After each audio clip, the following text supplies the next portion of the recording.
Hello there, I'm Infernal Bricks, and welcome to the second episode of the Infernal's Cantina, my Jedi and Sith friends. The main topics for this week's episode are, of course, the newer sets that I missed out last week in terms of LEGO news, and then we have stuff to do with making LEGO instructions, and of course, a little bit more about Pirates of the Caribbean. Anyway, so beginning here with the very first topic here, we have, of course, the new Harry Potter sets, where, of course, you have quite a few here. We, of course, have the Room of Requirement, which includes Harry, Luna Lovegood, and Hermione Granger. It's a really nice, cute set. Of course, it does include a bit of the Rooms of Requirement. I think the main draw for the set is the actual transparent glowy pieces there of an otter, and I think it's a rabbit, which are based off of the Patronus spells of each of the characters, which are actually really cool. Of course, we saw something similar in like 2019 for the I can't remember what the set is called, but it includes the mentors, and then you have Harry and Sirius Black. But of course, the main sets are based off of Order of the Phoenix and a couple of other films.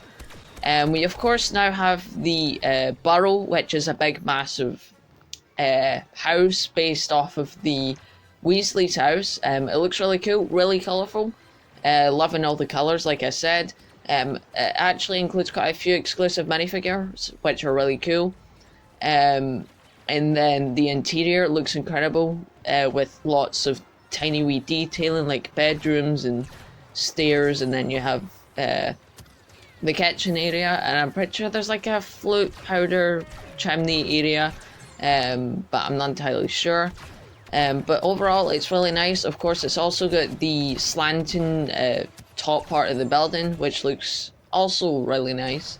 And then if I remember this, we have the observatory tower, or I probably butchered that, but it's the tower where of course you have Dumbledore and that looking out the astronomy tower, that's it. But yeah, it's a really nice set, a bit expensive, as in like far out of my reach. It of course includes scenes from the Half-Blood Prince, where you have Slughorn's party type of area with quite a few minifigures with those type of outfits, which are quite nice. And then of course you have the garden area where of course you'd have Professor Slughorn trying to steal some stuff to do with for his potions, because they're really rare. As well as the common room for Ravenclaw, which is quite nice because we've never actually had a room for Ravenclaw before, and I don't think we've ever had it at all. And yeah, anyway, so the next set here is of course the one where you of course have Grop, I think it's called. But you of course have the big fig version of Grop. It's not really a big fig, but it's like a big massive version of a minifigure.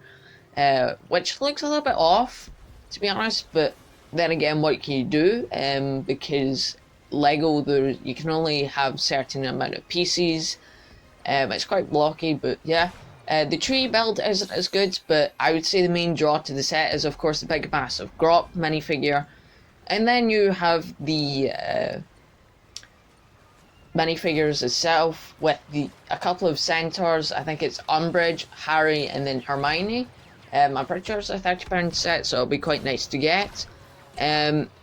More Lego type of news sets revealed. We of course have the haunted house or mansion, based off of the Baron Mon Baron. It's not really a theme that I'm used to, but it's part of the adventure theme from back in the 90s, which is quite nice. It is based off like a fairground type of ride, where of course the main tower itself has a drop feature where of course you can go up, you can spin a knob at the back, and then of course it'll bring your minifigures up, and then it lets goes And then you let go, and then of course your minifigures drop, and it slows down towards the end before, of course, the whole entire set breaks, which is really nice.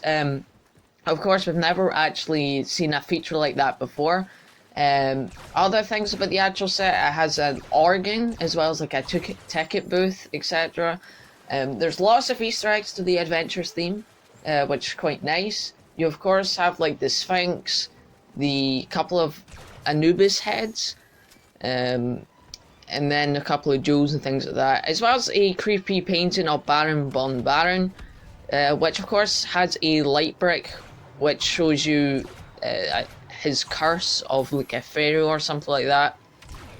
But yeah, it actually looks really nice. The exterior is quite nice. You can obviously open it up, which is incredible, especially for that to hide in all the features, and then of course you open it up and you have all this crazy stuff in the interior.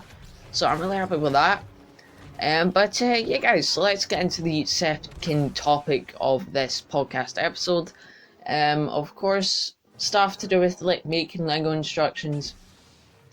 Of course, Lego instructions, the only way you can really make them is through making like a tutorial video or something like that on YouTube.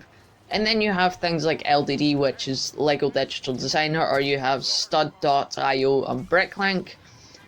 Personally, I use stud.io because LDD is a bit new for my computer, because my computer is quite old, and of course you need specific hard drives in order to store the amount of storage onto your computer.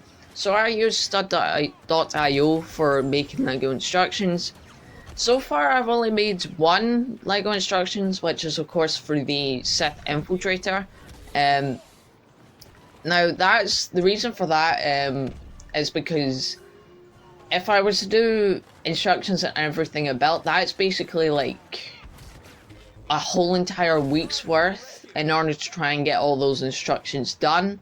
I would of course like to do instructions on the Mandalorian fighter, the X-Wing and the B-Wing. They would all be quite nice, but then again, it would take up an awful lot of my time. I think the Sith Infiltrator alone took over 5 hours to do. And then of course it had a couple of mistakes, so I ended up having to go redo that. Took another hour or so basically over 6 hours to complete. And that includes the obviously building the actual set itself. Well, not set, mock itself. But including that, of course you have the build process before, because I usually prefer to build physically than digitally first, and then you put it into digital form. So overall it would take a very long time in order to do. Of course, if I was to make one, I would probably do the X-Wing next, probably because it's the most simple out of the recent builds. Of course the instructions are free, which of course should help you, and of course if you're bored during quarantine, this would be quite nice, because instead of building Lego sets, which of course are a little bit hard to get at the moment because, you know, we can't enter shops or anything like that unless lockdown has went out or eased off in your country, which of course it hasn't here in the UK. So in order to get instructions out, you have to get it onto your you upload it up to your OneDrive, and then you send a link to everybody onto the video. And then that way you can download it, etc. But yeah, that's the overview of making instructions. Third topic here is about Pirates of the Caribbean.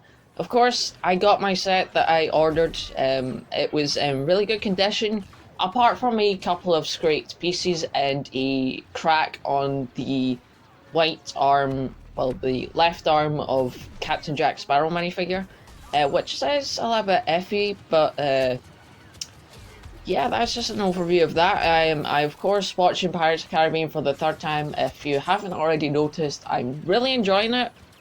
It's just that film series that kind of watch over and over and over again, similar to Star Wars Episode 3 Revenge of the Sith. But yeah guys, that's going to be it for this podcast episode. Of course, if you do like the content you see here, please comment, like, subscribe, and I'll see you guys later. I'm Infernal Bricks, and I'll see you guys later. Peace out.